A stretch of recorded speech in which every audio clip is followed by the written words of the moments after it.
کہ اگر کفر کا غلبہ نہیں ہے، دیکھیں اگر کفر کا غلبہ ہوگا نا، اور اسٹل یہاں سے مسلمان لینین چل رہے، وہ چھوڑ رہے قیدیوں کو، چھوڑ رہے قیدیوں کو، وہ تو کفر میں اور ہو جائیں گے نا خطرہ، ان کی پاور بڑھ جائے گی اور وہ خطرناک طریقے سے اٹیک کر سکتے ہیں۔ تو وار اسٹریٹجک حساب سے کرنا ہوتا ہے، جو وقت کا تقاضا ہوگا اسی اعتبار سے چلنا ہوتا ہے، جو حالت و ظروف کا تقاضا ہوگا، جو سرکمسٹنسز نیسیسٹیٹ کرتے ہو کہ ویسا کرنا ہوتا ہے۔ تو جب مسلمانوں میں قوت آ جائے گی اور کافر مغلوب ہو جائیں گے، ان کی قوت ختم ہو جائے گی، حتیٰ یثقن فی الارض، یعنی کہ وہ خطرناک طریقے سے مر جائیں گے اور کمزور ہو جائیں گے، اس موقع پہ رکھ سکتے ہیں اسرا، یعنی کہ وار پرزنرس کو۔ تو یہ بات ہے، تو یہ ہم نے دیکھا، لیکن جو اس کے بعد بھی اگر حاکم وقت چاہے گا نہیں مارنا، وہ نہیں مار سکتا ہے، مارنا چاہے گا تو مار سکتا ہے، کب؟ جب قوت مسلمانوں کی آ جائے، اس کے بعد حکمران کو کیا ہوتا ہے؟ اس کو اپنا اختیار ہوتا ہے۔ اچھا ہم چلتے ہیں اب نیچے، ولولا کتاب من اللہ سبق، اگر اللہ کی طرف سے جو کتاب ہے وہ جو ہے پہلے نہیں آ جاتی، سبق آنا جو اس نے سبقت نہیں لی ہوتی۔ لیکن یہاں پہ کتاب سے کتاب مراد نہیں، یہاں پہ اس مراد ہے آرڈینمنٹ، یعنی کہ اگر اللہ کی طرف سے یہ بات لکھی نہ ہوتی، مکتوب نہ ہوتی، اللہ کے نزدیک لکھی ہوئی نہ ہوتی، یہ فیصلہ جو اللہ نے لکھ لیا ہے نا، مطلب ہو گیا ویسا ہونا ہی ہونا ہے، کیونکہ اللہ تعالیٰ کا علم کامل ہے، وہ ہم جانتے ہیں۔ لمسکم فیما، surely would have touched you، آپ کو ٹچ کرتا، فیما اخذتم عذاب عظیم، بڑا عذاب، یعنی کہ اگر پہلے ہی اللہ تعالیٰ کی طرف سے بات لکھی ہوئی نہ ہوتی تو جو کچھ تم نے لیا ہے اس بارے میں تمہیں کوئی بڑی سزا ہو جاتی۔ اب یہ بڑی سزا کیا تھی، اس کے بارے میں مفسرین کا اختلاف پایا جاتا ہے بہت زیادہ، ٹھیک ہے۔ بعض کہتے ہیں کہ اس سے مراد ہے وہی مال غنیمت کی حلت مراد ہے، یعنی کہ چونکہ یہ نوشہ تقدیر تھا کہ مسلمانوں کے لیے مال غنیمت حلال ہوگا، اس لیے تم نے فدیہ لے کر ایک جائز کام ہی کیا ہے۔ اگر ایسا نہ ہوتا تو فدیہ لینے کی وجہ سے تمہیں عذاب عظیم پہنچتا، کہ اگر اللہ نے نہیں کہا ہوتا یہ حلال ہے، کیونکہ پرانی امت پہ مال غنیمت حلال نہیں تھے، ہماری امت پہ حلال کر دیا گیا، یہ ایک ترجمہ کرتے ہیں۔ یا بعض بولتے ہیں کہ اس سے اہل بدر کی مغفرت مراد لیا انہوں نے، ٹھیک ہے۔ اور بعض نے رسول اللہ صلی اللہ علیہ وسلم کی موجودگی میں جو ہے عذاب میں مانع مراد دیا، جیسے کہ رسول اللہ صلی اللہ علیہ وسلم کی جب موجودگی ہوگی امت کے اندر، تو وہ عذاب کا مانع بن جاتا، ان کو عذاب نہیں پہنچے گا، ورنہ ان کو عذاب پہنچتا۔ تو یہ اللہ تعالیٰ کی مشیت تھی، یہ نوشہ تقدیر میں لکھا ہوا تھا کہ اس کے ریزنس تین ہے نا۔ نمبر ون ریزن کیا ہے اس کا، کہ مال غنیمت جو ہے اگر وہ تم پہ حلال نہیں ہوتی تو پھر بھی وہ کھا دے، تم پہ اللہ کا عذاب آ جاتا، اب تو حلال ہے لیکن وہ پتہ ہے۔ دوسرا ریزن یہ ہے کہ اس سے اہل بدر کی مغفرت مراد ہو سکتی ہے، اگر مغفرت ان کو نہ کرتا آتا تو ان کو عذاب آ جاتا اللہ کی طرف سے۔ تیسری مراد یہاں پہ یہ ہو سکتی ہے کہ رسول اللہ صلی اللہ علیہ وسلم کے ہونے سے عذاب مانع، وہ عذاب کے مانع بن گئے، عذاب سٹاپ ہو گیا ان کے ہونے سے صحابہ کے درمیان میں۔ یہ تین ترجمے ہیں۔ اچھا اس کے بعد فَكُلُوا مِمَّا غَنِمْتُمْ حَلَالًا طَيِّبًا، بس تم کھاؤ جو کچھ تم غنیمت میں سے لیتے ہو، جو وار بوٹی ہوتی ہے، جو مطلب کفار کو مارتے ہیں تو جو ان کا مال و متاع ہوتا ہے، حلالاً طیباً، وہ تمہارے لیے حلال بھی اور وہ پاک مال ہے، تم نے سوچنا کہ وہ کوئی گندا مال ہے، نہیں، تم نے اللہ تعالیٰ کے دین کو، اعلاء کلمت اللہ کے لیے اللہ کے کلمے کو بلند کرنے کے ایسا کیا، وہ پاک مال ہے، وہ تم لے سکتے ہو۔ واتقوا اللہ، لیکن اس مال کو لینے میں تم اللہ سے ڈرو، یعنی کہ تقسیم کے اندر تمہیں عدل سے کام لینا ہے۔ ان اللہ غفور الرحیم، بے شک جو اللہ تعالیٰ ہے وہ بہت بخشنے والا اور رحم کرنے والا ہے،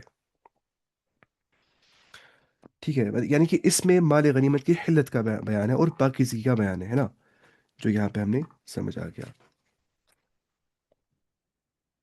آج جو آیت نا وہاں پہ دیکھیے، جس سے اس امر کی تائید ہوتی ہے کہ لکھی ہوئی بات سے مراد شاید یہی حلت غنائم ہے۔ دیکھیے، ولولا کتاب من اللہ، اگر اللہ تعالیٰ نے یہ بات لکھی نہ ہوتی، کون سی بات؟ یا فیصلہ نہیں کر دیا تو اس بات کا، یعنی کہ تقدیر میں یہ بات نہیں لکھی ہوتی، یا نوشہ تقدیر میں یہ بات نہیں لکھی ہوتی، یہ بات کہ غنیمت اب حلال ہے، اور تم پھر بھی غنیمت لیتے، اگر وہ حرام ہوتا تو تم پہ عذاب آتا، لیکن تم پہ اب عذاب نہیں آ جائے گا کیونکہ یہ حلال تم پہ کیا کر دیا گیا ہے۔ اس کے بعد یہی آیت آ گئی، تو زیادہ صحیح جو رائے ہے علماء کی وہ یہی والی ہے تفسیر کے اندر۔ بہرحال اس میں مختلف رائے ہوتی ہے، تفسیر کے اندر ایسا ہو جاتا ہے۔ یا ایوہ النبی، اے نبی کریم صلی اللہ علیہ وسلم، کل لمن، یہاں پڑھے گا لمن، میں پڑھتا ہوں لمن کیونکہ میں ابھی قرآن نہیں پڑھتا ہوں، میں عربی پڑھتا ہوں۔ کل لمن فی ایدیکم، آپ کہہ دیجئے اس کو جس کے ہاتھ میں من الاسرا کیپٹیوز ہے، جو وار کیپٹیوز ہے، جو قیدی ہے، ان یعلم اللہ، اگر اللہ تعالیٰ چاہے گا، فی قلوبکم خیرن، تمہارے ہاتھ میں، تمہارے دلوں میں کوئی خیر ہے، چاہے گا نہیں، اللہ جانے گا، ان یعلم اللہ، اگر اللہ تعالیٰ جانے گا تمہارے دلوں میں کوئی خیر ہے، یؤتکم خیرا منہا، مما اخذ منکم، وہ تمہیں بہتر دے گا اس سے جو کچھ تم نے لے لیا ہے، ٹھیک ہے؟ جو جو کچھ تم سے لے لیا گیا ہے، اخذا یہ فعل مجہول ہے، یعنی کہ جو تم سے لیا گیا، اگر اللہ تعالیٰ نے تمہارے دل میں کوئی خیر دیکھا، وہ تمہیں عطا کرے گا، یؤتکم خیرن، بہتر اس سے، مما اخذ منکم، جو کچھ تم سے لیا گیا، جو لیا، وَيَغْفِرْ لَكُمْ، اور وہ تمہیں بخش دے گا اللہ تعالیٰ، واللہ غفور رحیم، اللہ تعالیٰ جو ہے وہ بہت بخشنے والا اور رحم کرنے والا ہے۔ یعنی کہ اسلام اور ایمان لانے کی نیت سے اسے قبول کرنے کا جذبہ، یعنی یہاں پہ آ گیا کہ اگر اللہ تعالیٰ چاہنا تمہارے دلوں میں خیر ہے، یعنی کہ تمہارے دلوں میں اسلام کا جذبہ ہے، ایمان کا جذبہ ہے، تو پھر کیا ہو جائے گا؟ جو فدیہ تم سے لیا گیا ہے، اس سے بہتر تمہیں اللہ تعالیٰ قبول اسلام کے بعد عطا فرما دے گا۔ چنانچہ ایسا ہو گیا بعد میں کہ جو عباس رضی اللہ عنہ ہے، اور جو قیدی ان میں سے تھے، وہ مسلمان ہو گئے، تو اس کے بعد اللہ تعالیٰ نے انہیں دنیاوی مال و دولت سے خوب نوازا۔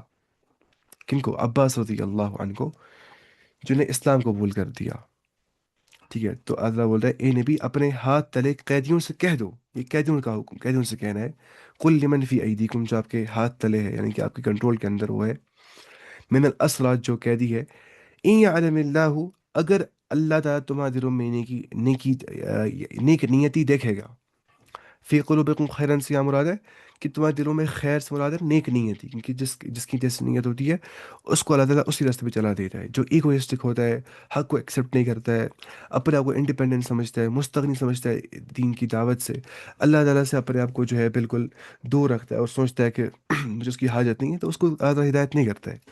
لیکن اس کی نیک نیتی ہوتی ہے، اللہ تعالیٰ وہ بہترین جانتا ہے۔ تو جو ان سے لیا گیا، یعنی کہ جو ان سے فدیہ لیا گیا، کن سے؟ کفار سے، اگر اللہ تعالیٰ نے جانا ان کے دلوں میں خیر ہے، تو اللہ تعالیٰ کو ان سے بہتر دے گا۔ تو وہی ہوا کہ جب انہیں ایمان قبول کر دیا، تو اس کے بعد ان کو اللہ تعالیٰ نے بہت زیادہ معلومات عطا کر دیا۔ اس میں مثال آتی ہے عباس رضی اللہ عنہ کی، جو کہ رسول اللہ صلی اللہ علیہ وسلم چچا تھے۔ وَإِن يُرِيدُوا، اور اگر وہ چاہے، خیانتک، آپ کو دھوکہ دینا، آپ کے ساتھ خیانت کرنا، فقد خان اللہ من قبل، انہوں نے اس سے پہلے ہی اللہ تعالیٰ کو دھوکہ دیا ہے، فَأَمْكَنَ مِنْهُمْ، تو اللہ تعالیٰ نے تم کو پاور دیا ان کے اوپر، فَأَمْكَنَ مِنْهُمْ، ٹھیک ہے؟ تم کو پاور دیا اللہ تعالیٰ نے، امکن ہو گیا اس نے پاور دیا ان کے اوپر، پتہ نا، اس نے پاور دیا تم کو، ٹھیک ہے؟ وہ یہاں بریکٹ میں لکھا ہوتا ہے، وہ پھر ہوتا ہے انڈرسٹوڈ کنٹیکس کے اندر، فَأَمْكَنَ مِنْهُمْ وَاللَّهُ عَلِيمٌ حَكِيمٌ، جو اللہ تعالیٰ ہے وہ بہت علم رکھنے والا اور بہت حکمت والا ہے۔ یعنی کہ زبان سے تو اظہار اسلام کر دے، لیکن مقصود دھوکہ دینا ہوگا ان کو۔ زبان سے بولیں گے لا الہ الا اللہ، جو منافق بولتے ہیں، زبان سے بولتے ہیں، دل میں اس کا اعتقاد نہیں ہوتا ہے، تو اس سے قبل انہوں نے کفر و شرک کا ارتکاب کر کے کیا حاصل کر لیا؟ یہی کہ وہ مسلمان کے قیدی بن گئے اس وجہ سے۔ اس لیے آئندہ بھی اگر وہ شرک کے راستے پہ قائم رہیں گے، تو اس سے مزید ذلت اور رسوائی ان کا مقدر بن جائے گی، اور ان کو کچھ حاصل نہیں ہو جائے گا خیر، بلکہ وہ اور ذلیل ہو جائیں گے اللہ کو دھوکہ دینے سے، کیونکہ کوئی اللہ کو دھوکہ نہیں دے سکتا ہے، وہ اپنے آپ کو دھوکہ دے رہا ہوتا ہے۔ اچھا، ان الذین آمنوا، بے شک جن لوگوں نے ایمان لایا، وہاجروا، اور جن لوگوں نے ہجرت کی، مہاجرین کے بارے میں کہا جا رہا ہے، وجاہدوا باموالہم، اور جہاد کیا اپنے مالوں کے ساتھ۔ دیکھیے اس کا اسٹروو ہارٹ، کیونکہ جہاد کا لغوی معنی قتال نہیں ہوتا ہے، جہاد کا مطلب ہوتا ہے اسٹرائیو کرنا، کیونکہ جہاد خالی تلوار سے نہیں کیا جاتا ہے۔ اگر ہم علم اسلام پڑھ رہے ہیں نا، ہم بھی جہاد کر رہے ہیں، مطلب وہ جہاد نہیں ہم کسی کو مار رہے، کافر کو نہیں، جہاد مطلب ہم اسٹرائیو کر رہے ہیں اللہ تعالیٰ کے راستے کی اور جانے کے لیے۔ کوئی اگر نماز میں بہت جدوجہد کرتا ہے کہ میں نماز اچھے سے پڑھوں، مجھے نماز میں سکون مل جائے، خشوع اور خضوع آ جائے، وہ بھی جہاد کر رہا ہوتا ہے، وہ بھی مجاہدہ کر رہا ہوتا ہے، وہ بھی مجاہدۃ النفس کر رہا ہوتا ہے، اور وہ بڑا مشکل ہوتا ہے۔ کوئی اگر اپنی نیت درست کرنے کے لیے مجاہدہ کرتا ہے اپنے ساتھ، اپنے آپ کو اسٹرائیو کرتا ہے کہ مجھے نیت صحیح رہنی چاہیے، مجھے دکھاوٹ نہیں کرنی، مجھے دکھاوٹ نہیں کرنی، اپنے آپ سے جو ہے لگاتار اپنے آپ کو ٹرین کرتا ہے، تو وہ بھی جہاد کر رہا ہوتا ہے۔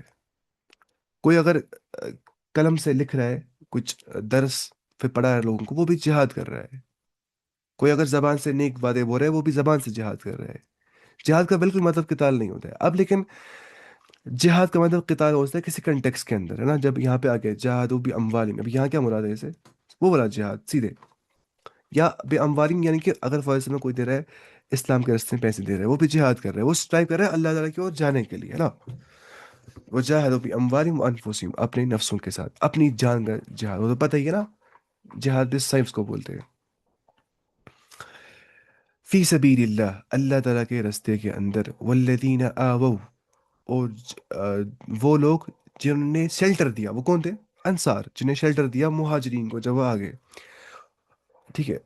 آ آوا بولتے شیلٹر دینے میں، جیسے حدیث میں آ گیا ہے لعن اللہ من آوا محدث، ایسے الفاظ شاید، او کما قال علیہ الصلوۃ والسلام، اللہ تعالیٰ کی لعنت ہو اس پہ جس نے بدعتی کو پناہ دیا، من آوا محدثا، جس نے بدعتی کو پناہ دیا، وہاں بھی یہ لفظ آ گیا ہے۔ آوا ہو گیا ان سب نے شیلٹر دیا، کن نے؟ انصار نے۔ وہ نصرو، ان کو بولتے ہیں انصار کیوں؟ انہیں ہیلپ کی، انہیں نصرت کی، انہیں سپورٹ کیا مہاجرین کو۔ اولئک بعضهم اولیاء بعض، ان میں بعض بعض کے دوست، یعنی کہ وہ آپس میں کیا ہے؟ دوست، بھائی بھائی ہے وہ آپس میں، allies ہے، سپورٹرز ہے۔ والذین آمنوا، اور جن لوگوں نے ایمان لایا، ولم یہاجروا، اس کے بعد انہیں ہجرت نہیں کی، ما لکم من ولایتہم من شیء، ٹھیک ہے، ما لکم، آپ کا نہیں ہے، من ولایتہم، ان کی پروٹیکشن میں سے کچھ بھی، حتی یہاجروا، یہاں تک کہ وہ ہجرت کرے۔ وَإِنِ اسْتَنصَرُوكُمْ، اگر وہ آپ سے مدد چاہے، ہمیں مدد کریے، فی الدین، دین کے اندر، فَعَلَيْكُمُ النَّصْرُ، تو آپ پہ مدد کرنا لازم ہے، إِلَّا عَلَىٰ قَوْمٍ، صرف اس قوم پہ، بَيْنَكُمْ وَبَيْنَهُمْ مِيثَاقٌ، جس کے اور آپ کے درمیان میں ایک ٹریٹی ہوگی، ایک معاہدہ ہوگا، ایک میثاق ہوگا، ایک وعدہ ہوگا، وعدہ، عہد و پیمانہ ہوگا۔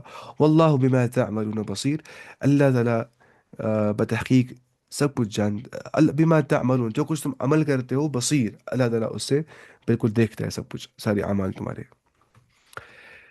اب اس آیت کو ہم پڑھتے ترجمہ پورا، آیت نمبر 72 کیا بولتی ہے کہ جو لوگ ایمان لائے اور ہجرت کی اور اپنے مالوں و جانوں سے اللہ کی راہ میں جہاد کیا، اور جن لوگوں نے ان کو پناہ دی نا، مہاجری انصار نے، اور ان کی مدد کی، ٹھیک ہے، یہ سب آپس میں ایک دوسرے کے رفیق ہے، اولیاء ہے، دوست ہے۔ اور جو ایمان تو لائے لیکن ہجرت نہیں کی، تمہارے لیے ان کی کچھ بھی رفاقت نہیں ہے، ما لکم من ولایت من شیء، تمہارے لیے ان کی کچھ بھی رفاقت، پروٹیکشن، دوستی نہیں ہے ان کے ساتھ، جنہیں ہجرت نہیں کرتی، ٹھیک ہے؟ جب تک کہ وہ ہجرت نہ کرے، ٹھیک ہے؟ پھر آگے اب کیا؟ اگر وہ تم سے ہیلپ چاہے، اگر وہ تم سے دین کے بارے میں مدد طلب کرے، تو تم پر ضرور لازم ہے مدد کرنا ان کی، سوائے ان لوگوں کے کہ تم اور ان میں عہد و پیمان ہوگا، جو یہاں پہ آ گیا الا علی قوم بینکم و بینہم میثاق واللہ بما تعملون بصیر، جو کچھ تم کر رہے ہو اللہ تعالیٰ وہ خوب دیکھتا ہے۔ اب دیکھتے ہیں اس کا تفسیر۔ پہلی بات جو یہاں پہ آ گئی کہ جہاد کے بارے میں، جو سٹارٹنگ میں یہاں پہ آ گیا اوپر، جہاد جو کرتے ہیں اپنے، ٹھیک ہے، وہ مہاجرین کے بارے میں آ گیا، ٹھیک ہے، جن کی فضیلت صحابہ میں نمبر 1 پہ آتی ہے۔ مہاجرین موسٹ فضیلت والے ہیں، جنہیں ہجرت کی، ہجرت ایک بہت بڑا عمل ہے، یعنی کہ ہجرت کیا ہوتا ہے؟ دار الکفر کو چھوڑ دینا اور دار الایمان میں جانا۔ اصلی بولتے ہیں حجرہ ای ترک، ہجرت بولتے ہیں ترک کرنے کو۔ ہم بول سکتے ہیں کوئی انسان کرتا ہے ہجرت سگریٹ سے، یعنی اس نے سگریٹ چھوڑ دیا، اس نے کی ہجرت فرام سگریٹ، ایسے ہی بول سکتے ہیں۔ اچھا، پھر جو یہاں مددگار ہے وہ بتائیے، وہ انصار ہے نا، جن کی فضیلت نمبر 2 پہ آ جاتی ہے، آفٹر مہاجرین انصار آ جاتے ہیں۔ پھر جو یہاں پہ آگے وہ آپس میں بہت حمایتی ہے، مددگار ہے، ٹھیک ہے، ایک دوسرے کے وارث بنے، اس کے بعد وہ، ٹھیک ہے، انہوں نے اپنی پراپرٹی کو بھی آدھا آدھا کر دیا، بلکہ جن کو زیادہ بیویاں تھیں انہیں طلاق دے دیا تاکہ ان سے نکاح کر سکے، مہاجرین کے بھائی۔ جیسا کہ ہجرت کے بعد رسول اللہ صلی اللہ علیہ وسلم نے ایک ایک مہاجر اور ایک ایک انصاری کے درمیان رشتے اخوت قائم کر دیا، کہا کہ یہ تمہارا دینی بھائی، یہ تمہارا دینی بھائی، یہ تمہارا دینی بھائی ہے، ایک انصار اور ایک مہاجر کے درمیان میں، حتیٰ کہ وہ ایک دوسرے کے وارث بھی بنتے گئے اس کے بعد، ٹھیک ہے، لیکن بعد میں وراثت کا حکم منسوخ ہو گیا، لیکن حتیٰ کہ وہ وارث بھی بن گئے تھے ایک دوسرے کے، پراپرٹی مطلب شیئر کرتے تھے وہ ایک دوسرے کی اس کے بعد. تو اسی کو بولتے ہیں انہوں نے اپنی نیڈس کے اوپر پریفرنس دی اپنے بھائیوں کی نیڈس کی. کو حدیث میں کیا کہا گیا ہے؟ لا یؤمن احدکم حتی یحب لاخیہ ما یحب لنفسه. تم میں سے اس وقت تک کوئی کامل ایمان والا نہیں ہے جب تک کہ وہ اپنے بھائی کے لیے وہ کچھ پسند نہ کرے جو وہ اپنے لیے پسند کرتا ہے. تو اس کی عملی مثال ہمیں انصار سے مل جاتی ہے، صحابہ سے. اچھا اس کے بعد والذین کفروا، اور جنہوں نے کفر کر دیا. اچھا پہلے یہاں پہ اس کے بارے میں آ گیا. آ، جو یہاں پہ آ گیا نا یہ والا پوائنٹ، یہ والا دیکھیں، وَإِنِ اسْتَنْصَرُوكُمْ فِي الدِّينِ فَعَلَيْكُمُ النَّصْرُ إِلَّا عَلَىٰ قَوْمٍ بَيْنَكُمْ وَبَيْنَهُمْ مِيثَاقٌ. ٹھیک ہے. تو اس سے مراد یہ ہے کہ ہاں اگر وہ ایسی قوم کے خلاف مدد کے خواہش مند ہو کہ تمہارے اور ان کے درمیان صلح کا اور جنگ نہ کرنے کا معاہدہ ہوا کہ ہم جنگ تمہارے ساتھ نہیں کریں گے، وہ تمہیں بول رہے کہ تم ان کے خلاف جو ہے لڑو ہمارے بدلے میں، تو اس پہ تم ان کی حمایت نہیں کرو گے اس جگہ پہ، کیونکہ معاہدہ توڑنا مسلمانوں کو بھی نہیں ہے کفار کے ساتھ. معاہدہ معاہدہ ہوتا ہے. جیسے ایک بار کوشش کی تھی معاویہ رضی اللہ عنہ نے توڑنے کی معاہدہ، لیکن اس صحابی نے کہا کہ تم ایسا نہ کرو. آپ نے کہا آپ نے اس کو غدر سے تعبیر کر دیا، غدر مطلب دھوکہ کہا اس کو. تو اس کے بعد اس نے اپنے ٹروپس واپس لائے، شاید رومن امپائر سے. والذین کفروا بعضهم اولیاء بعض، اور جن لوگوں نے کفر کر دیا ان میں سے بعض بعض کے دوست ہوتے ہیں، ہے نا، وہ بھی آپس میں دوست ہوتے ہیں. والذین کفروا بعضهم اولیاء بعض الا تفعلوا، اگر نہیں تم کرو گے تکن فتنة فی الارض، تو ہو جائے گا فتنہ زمین کے اندر، و فساد کبیر، اور بڑا فساد زمین مچ جائے گا. مطلب کیا ہو گیا؟ کافر آپس میں ایک دوسرے کے رفیق ہے. اگر تم ایسا نہ کیا اگر تم نے ایسا نہ کیا تو ملک میں فتنہ ہوگا اور زبردست فساد ہو جائے گا. یعنی کہ جس طرح کافر ایک دوسرے کے دوست اور حمایتی ہے، اس طرح اگر تم نے بھی ایمان کی بنیاد پر ایک دوسرے کی حمایت اور کافروں سے عدم موالات نہ کی. عدم موالات ہو گیا مطلب رشتہ توڑ دینا ان سے. موالات بولتے ہیں ان کو الائز بنانا، ان کو اپنا قریبی دوست بنانا، ان کو اپنا سپورٹر بنانا. تم نے اگر یہ نہیں چھوڑ دیا اور اپنے مسلمان بھائیوں کی حمایت و مدد نہیں کر دی تو بڑا فتنہ برپا ہو جائے گا، بڑا فساد ہو جائے گا. جو یہاں پہ آ گیا تک ان فتنہ کی، وہ بھی آپس میں خطرناک دوست، ان کو کفر کی بنیاد پہ دوستی ہوتی ہے. اور یہ کہ مومن اور کافر کے باہمی اختلاط اور محبت اور موالات سے دین کے معاملے میں اشتباہ اور مداہنت پیدا ہو جاتی ہے. دین کتنا کمزور ہو جائے گا اس شخص کا جو کفار سے دوستی کرے گا، ان کا دوست بنا دے گا. تو اللہ بولتے ہیں بعضهم اولیاء بعض، ان میں سے بعض بعض کے دوست ہیں، یعنی کافر ایک دوسرے کے وارث ہے. یہ اس کا ایک ترجمہ ہو سکتا ہے بعضهم اولیاء بعض کا، وارث ہے یا وہ دوست ہے یا حمایتی ہے. اور مطلب یہ ہے کہ ایک کافر کسی کافر کا اور کافر کسی مسلمان کا وارث نہیں ہے. مطلب یہ کہ ایک مسلمان کسی کافر کا اور کافر کسی مسلمان کا وارث نہیں ہے. اگر کوئی کافر بنتا ہے اس کو وراثت نہیں مل جاتی ہے. کوئی شخص ہے وہ مسلمان، اس کا بیٹا کافر ہے، اس کو وراثت نہیں مل جائے گی، کیونکہ کافر کو مسلمان کی وراثت نہیں مل جاتی ہے، نہ ہی مسلمان کو کافر کی وراثت مل جاتی ہے. جیسا کہ احادیث میں اس سے وضاحت بیان کر دی گئی ہے. اگر تم وراثت میں کفر و ایمان کو نظر انداز کر کے محض قرابت کو سامنے رکھو گے تو اس سے بڑا فساد مچ جائے گا، اور بہت فساد مچ جائے گا اور بڑا فتنہ ہو جائے گا. اس کے بعد والذین آمنوا، اور جنہوں نے ایمان لایا، وہاجروا اور ہجرت کی، پھر سے ان کا ذکر آ رہا ہے، وجاہدوا فی سبیل اللہ، اور جہاد کر دیا اللہ تعالیٰ کے رستے کے اندر. والذین آووا، اور جنہیں شیلٹر دیا، ونصروا اور مدد کی، وہی اصلی مومن ہیں. اولئک هم المؤمنون حقا، ان کی غیرت زندہ ہوتی ہے نا. ان کو جب وہ دیکھتے ہیں مسلمان بھائیوں کو تکلیف کے اندر، ان کو وہ اپنی تکلیف لگ جاتی ہے، وہ ان کو شیلٹر دیتے ہیں، ان کو پناہ دیتے ہیں، ان کو مدد کرتے ہیں. اب جو اپنی مسلمان بھائیوں کی مدد نہیں کرتا یا اس کو دل میں کوئی جو ہے برا فیل نہیں ہو جاتا ہے، مسلمان بیچارے مر رہے، اس میں ایمان ہوتا ہے؟ اس میں بالکل ایمان نہیں ہوتا ہے، وہ ایمان سے خالی ہو کیا ہوتا ہے. رسول اللہ صلی اللہ علیہ وسلم نے کیا فرمایا؟ مثل المؤمنین فی توادہم وتراحمهم وتعاطفهم مثل الجسد اذا اشتكى منه عضو تداعى له سائر الجسد بالسحر والحمى. مسلمانوں کی مثال آپس میں محبت کرنے کی، آپس میں بھائی چارے کی، آپس میں کمپینینشپ کی، آپس میں تعاطف کی، آپس میں الفت اور محبت کی، آپس میں جو ہے ایمپتھی اور سمپتھی کی، ہمدردی کی ایسی مثال ہے کہ اگر کسی ایک باڈی پارٹ میں درد ہوتا ہے انسان کو، تو پوری باڈی کو چڑھتا ہے فیور، اور پوری باڈی کو پین ہو جاتی ہے فیل، باڈی کا ہر پارٹ پین فیل کر رہا ہوتا ہے، اگر سر میں ہوتی ہے پین، پوری باڈی پین فیل کر رہی ہوتی ہے۔ ایسی اگر ہمارا مسلمان بھائی دنیا کسی کونے میں پین فیل کر رہا ہے، وہ ہمیں اپنی پین لگنی چاہیے، تو جا کے ہمارے اندر صحیح طور سے ایمان ہے۔ وعلیکم السلام ورحمۃ اللہ۔ کبھی کبھی نماز میں غلط خیال آتے ہیں تو اس سے گناہ چڑھتا ہے کیا؟ ان غلط خیالوں کیسے بچے؟ دیکھیے جو ہے نماز میں جو غلط خیالات آتے ہیں یہ بہت زیادہ نیچرل ہے، کیونکہ اس میں ایک شیطان، خاص شیطان، اس کو بولتے ہیں خنزب، جو نماز میں نمازیوں کو وساوس ڈال دیتا ہے، کیونکہ اس کو پتہ ہے کہ جو بڑا ایسٹ ایک مسلمان کا ہے وہ نماز ہی ہے، اور اگر یہاں پہ خلل پیدا ہو جائے گی، انسان گناہ میں بھی آگے جائے گا، انسان بدکاری بھی کرے گا، انسان فحاشی بھی کرے گا، انسان شراب بھی پیے گا، اگر نماز صحیح نہیں ہو جائے گی انسان کی، کیونکہ نماز سے انسان کو سیلف کنٹرول مل جاتا ہے، تو شیطان وہیں پہ اٹیک کرتے ہیں نماز پہ ہی، کیونکہ جب نماز صحیح ہوگی نہیں تو باقی انسان کا نہ دل صحیح رہے گا، نہ ایمان صحیح رہے گا، نہ اللہ کے ساتھ رشتہ صحیح رہے گا، گناہوں کی زندگی رہے گی، تو اس لیے وہاں پہ بہت خیال رکھنا ہے۔